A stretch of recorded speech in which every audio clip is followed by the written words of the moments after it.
Good morning, I'm Melanie Zayas. The NFL draft is just days away, so get ready for traffic troubles. Cars will be able to travel on the Parkway until Monday at 7 p.m., but will shut down after that point from 20th Street to the Art Museum. Then at midnight Tuesday, 21st to 24th Streets will also be shut down, so find alternate routes until May 1st. Now to a developing story. In Vineland, New Jersey, the search is on for a gunman who shot 3 people, sending all victims to the hospital. It happened early yesterday morning at Grant Plaza along East Landis Avenue. Investigators say no one was at the scene. We're following breaking news out of Trevose. All lanes of Route 1 are back open after a crash overnight. It happened just before 1 a.m. on Route 1 northbound between Street Road and the Pennsylvania Turnpike. And it looks like President Donald Trump will be heading back in our area in the near future. The president says he plans on marking his 100th day in office with a big rally in Harrisburg. It will be held at the Pennsylvania Farm Show Complex and Expo Center. His 100th day falls on April 29th, the same day as the annual White House Correspondents' Dinner. The president has said he will boycott the dinner to protest what he says is unfavorable news coverage.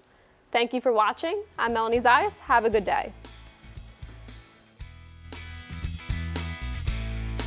Now, who led the Atlanta Falcons into the NFC Championship and the Super Bowl? Quarterback Matt Ryan did, which is why we are here today at his alma mater celebrating his victory leading up to the Super Bowl. At the Dooney Fieldhouse, I'm Melanie Zayas. A new academic year calls for a new leader, which is why we are gathered here today inside of Alumni Hall at Immaculata University. Students and faculty members are gathered here to welcome the new First Lady President of this Catholic institution.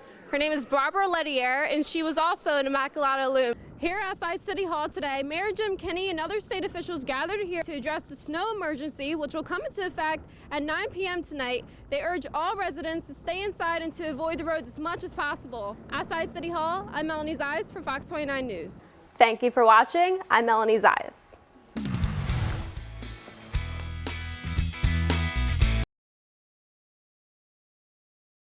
The concerns of gender imbalance in the field of science has inspired a local professor to start a new summer program for girls, which deserves our attention and yours. If you walk into a classroom at the University of the Sciences this summer, you might expect to see college students instead middle schoolers, and they're all girls. So if I bring it closer. Eyes of curiosity and wonderment peer behind her sparkly goggles and decorated lab coats. I can feel my hair flying, it's weird. This brand new summer program is designed for young girls, which hopes to sustain their interest in science. Some people believe that boys are made more for science than the girls, but that's totally not true. Dr. Roberto Ramos established the idea of Physics Wonder Girls. He claims research proves that middle school is a pivotal age for budding female scientists. It is the camp's 4th year, serving in our area for the first time and funded by a national grant. My mom's a doctor and she really got me hooked on sciences. I'm hoping to get into MIT when I'm older. 12 eager girls were nominated by teachers who realized their true potential. This 3-day camp is filled with hands-on demonstrations, including grabbing tools and building underwater robots.